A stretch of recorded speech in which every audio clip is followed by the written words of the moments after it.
Welcome back, and now for the news in detail. Sudanese protest leaders have accepted the creation of a civilian majority governing body for the political transition. The compromise was proposed by an Ethiopian envoy. The Ethiopian convoy proposed a 15-member governing body with 8 civilians and 7 members of the military. The ruling military council has yet to give its decision on the suggested proposal. The ruling generals and the protest leaders have been involved in a dispute for weeks over the form of country's future government. Ethiopia stepped up to resolve the political crisis in Sudan amid escalated tensions after Khartoum massacre on June the 3rd.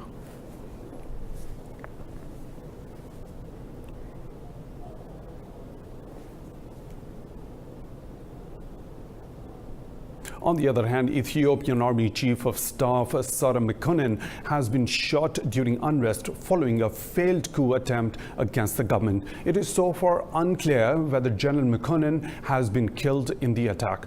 The Ethiopian government says the coup attempt against the head of northern Amhara region. The military says most of the people behind the coup have been arrested. Prime Minister Abiy Ahmed is spearheading political reforms in the country amid widespread unrest. Ethiopia is due to hold national parliamentary elections next year.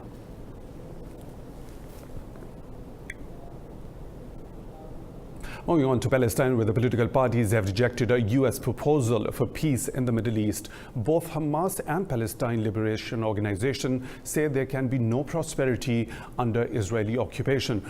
The plan proposes a $50 billion fund for infrastructure and business projects across Palestine and neighboring states. Other Arab states, including Kuwait and Sudan, have also denounced the U.S. proposal. The plan will be presented at a conference in Bahrain next week. Palestine has already announced boycott of the conference, saying the U.S. plan is likely to favor Israel.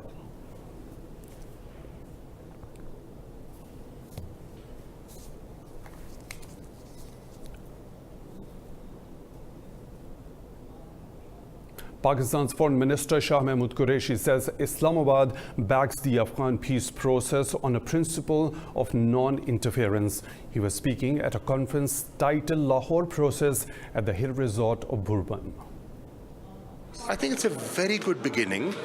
The fact that 57 very important leaders from Afghanistan have come to Pakistan to discuss the peace process, to further complement the process of reconciliation which is ongoing. I think it is a complementary effort. It should be seen in tandem with other processes going on, like the Doha process, like the Moscow format, like the China trilateral, like other international players contributing to the peace initiative. In an interview with Indus News, Afghanistan presidential candidate and former Interior Minister Hanif Atmar said he supported all the efforts to improve relations with Pakistan. We have common threats and common problems. Insecurity, terrorism, poor relations between the two states are our common problems. We need to address them. And for that, the presence of Afghan political leaders today, with the 2 representatives also from the government, our ambassador and the chair of the Peace Council, in fact, is evidence to the fact that we want to have better, sustained and constructive relations with Pakistan. We welcome the new chapter that was announced today by the Foreign Minister, and we fully support any effort that will improve relations between Pakistan and Afghanistan, and second, to advance the peace process. Now, specifically to expectations, obviously they need to be discussed at the meeting to reach consensus, but as far as I can speak on behalf of those that I represent, two important expectations we have.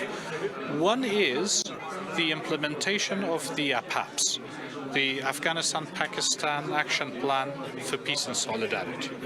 Both states committed themselves to a series of measures for security, for peace, for economic cooperation, for military-to-military cooperation, and a series of very important commitments have been made. Now is the time to implement them. So no more rhetorical and lip service. It's time for implementation on both sides. North Korea's Supreme Leader Kim Jong-un has received a letter from US President Donald Trump. Kim has not revealed the details about the content of the letter. The North Korean leader said he would contemplate the letter's content seriously. He also praised Trump's efforts to normalize ties with the North. Earlier this month, Trump said he received a beautiful letter by Kim Jong-un.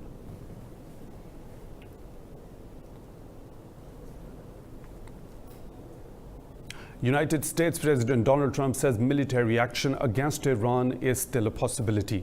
This comes after the White House said the U.S. will intensify economic pressure on Iran if it forgoes violence. The president rejected reports claiming he ordered a strike on Iran, but later called it off.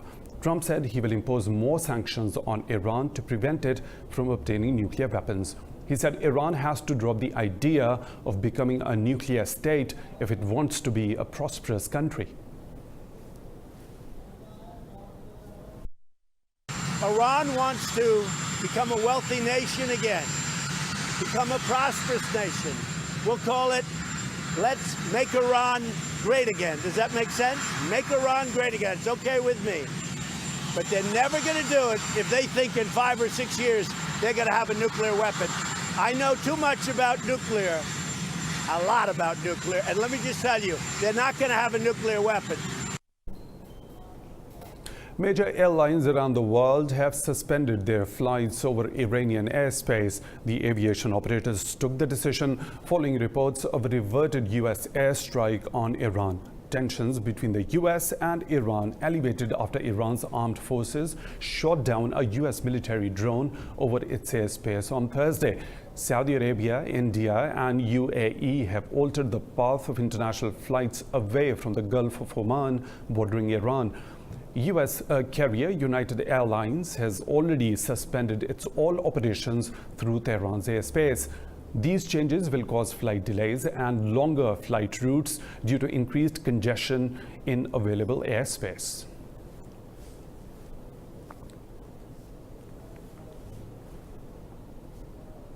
Moving on to Iran, which has executed a former contract employee of its defense ministry on charges of working for U.S. spy agency CIA.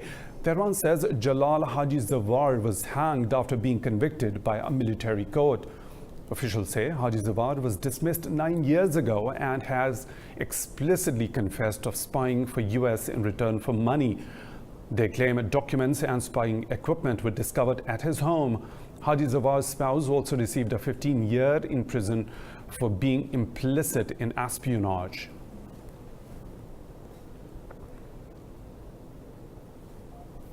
Moving on to ASEAN Summit, Southeast Asian leaders have met for a second day in Bangkok to discuss regional issues. Earlier, the summit adopted a joint declaration against marine plastic pollution and stressed the importance of regional trade. Today, disputes over the South China Sea, Myanmar's treatment of Rohingya Muslims, are expected to come under discussion. But trade has taken center stage, with ASEAN leaders keen to hasten the signing of a China-drafted commercial deal. It is seen as a mechanism for China to drop the rules of Asia-Pacific trade following a U.S. retreat from the region. Meanwhile, Malaysia said the perpetrators of violence against Myanmar's Rohingya Muslims must be brought to justice. The 10-member bloc normally abides by a principle of non-interference in each other's internal affairs.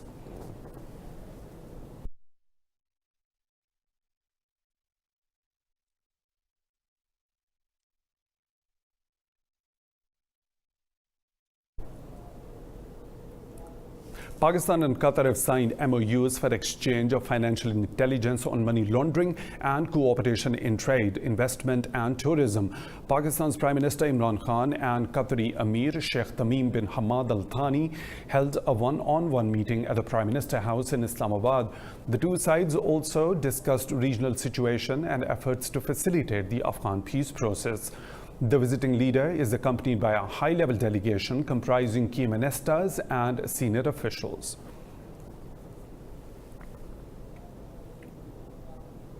Thousands of climate activists have evaded police to enter an open cast mine in western Germany.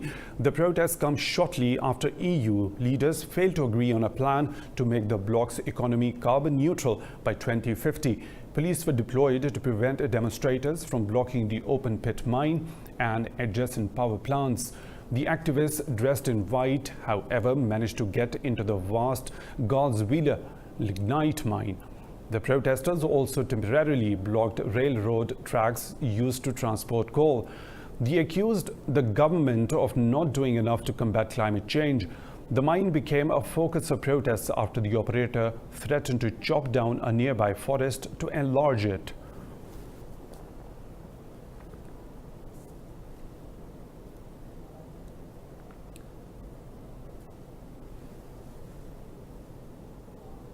Boris Johnson and Jeremy Hunt are making their final push for the country's top position. The two contenders for number 10 laid out their vision at the first of 16 Conservative Party hustings. More in this report.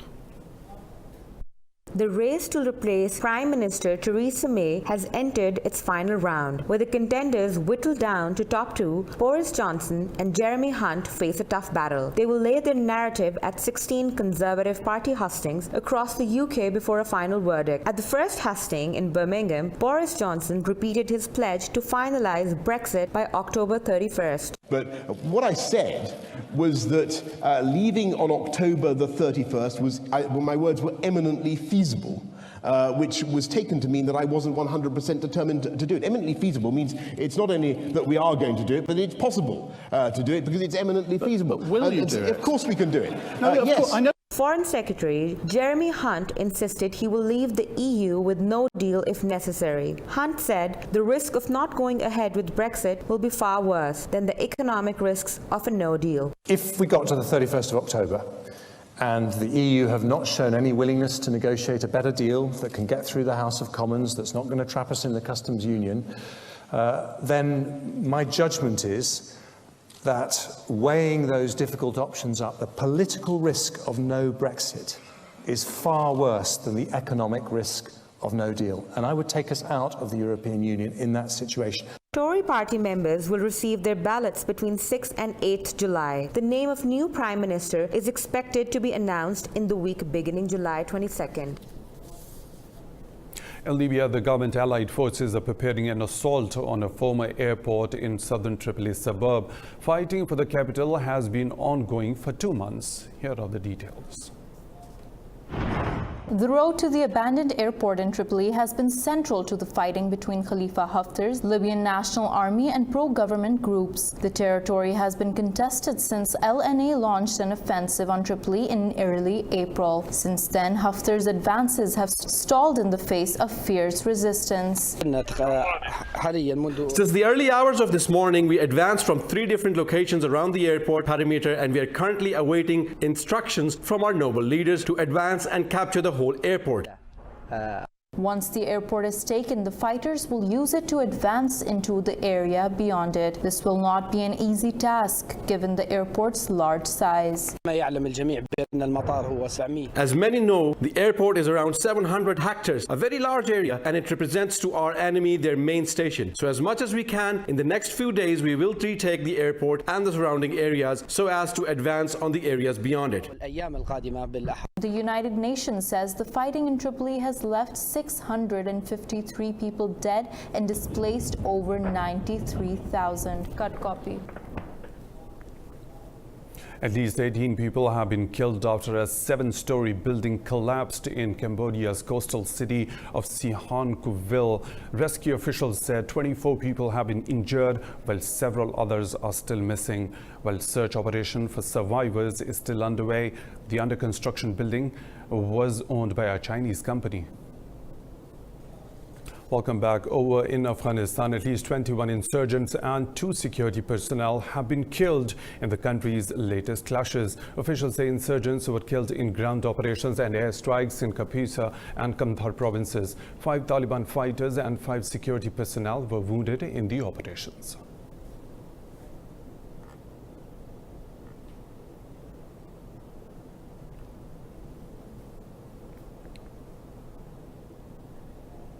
Russia has temporarily banned its airlines from flying to Georgia in response to anti-government rallies in the ex-Soviet neighbor. Rallies and protests erupted in Georgia following a Moscow lawmaker's address to the parliament in Tbilisi earlier this week. The Kremlin said the ban was imposed to ensure Russia's national security and protect its nationals from unlawful activities in Georgia.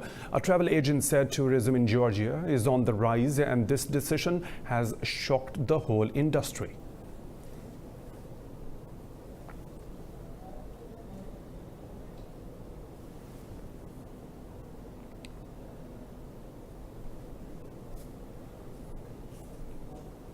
A motor show has returned to the Syrian capital city of Damascus after 8 years, with 48 companies participating.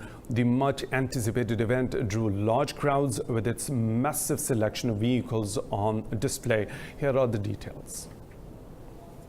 The exhibition was organized by the Syrian Ministry of Transport and featured an expansive display of cars by renowned automotive brands. It also featured car accessories, spare parts, maintenance equipment, and insurance services. A Syrian import and export company CEO Abdul Basit Malik said the motor show was suspended due to ongoing war in the country. The exhibition was suspended for 8 years because of the war in Syria, and this is the first year it reopened after the war. Most of the participation involves the auto industry, and we thank the government for starting to give support to the auto industry. There was a host of renowned automakers and brands at the exhibition. The Syrian automobile industry partnered with renowned Chinese automakers, introducing the latest merchandise to the country's market. This year, we opened and exported more than one product in cooperation with Chinese company Chang'an. Our factory is one of the largest factories in Syria with a production capacity of 40,000 cars, and it produces many models including tourist cars, jeeps, service vehicles, pickup trucks, minivans, and small trucks. More than 40,000 people visited the 5-day exhibition in Damascus.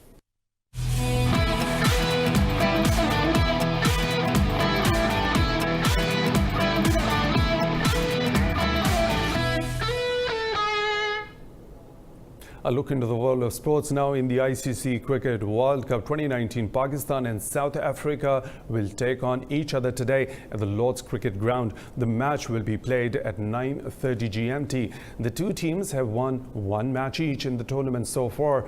Green Caps must win this game to keep their semi-final hopes alive. There will be intervals of clouds and sunshine with humidity and dryness through the day. The International Olympic Committee is inaugurating its new environment-friendly headquarters in Lausanne, Switzerland. More in this report. The IOC calls its new Olympic House one of the most sustainable buildings in the world. Solar panels and heat pumps using water from nearby Lake Geneva power the building. It is expected the new headquarters will use 35% less energy and 60% less municipal water than a conventionally built structure. Olympic House represents our commitment to strengthen the role of sport in society. Olympic House is a demonstration of our commitment to a sustainable development for the sake of future generations. Olympic House has been under construction since 2016. Planning for the project began in 2012. The building was privately funded, costing an estimated $149 million. It has won accolades for its environment-friendly design. A pillar of the reforms of Olympic Agenda 2020 is good governance. And an important part of good governance is efficiency. And you can only manage such an important organization like the IOC in the most efficient way. The IOC has remained focused on promoting its Agenda 2020 ever since Thomas Bach became president. Among other things, the agenda aims to make the Games more affordable for Olympic and Paralympic host countries. That's all for now. For further updates, stay tuned to Indus News.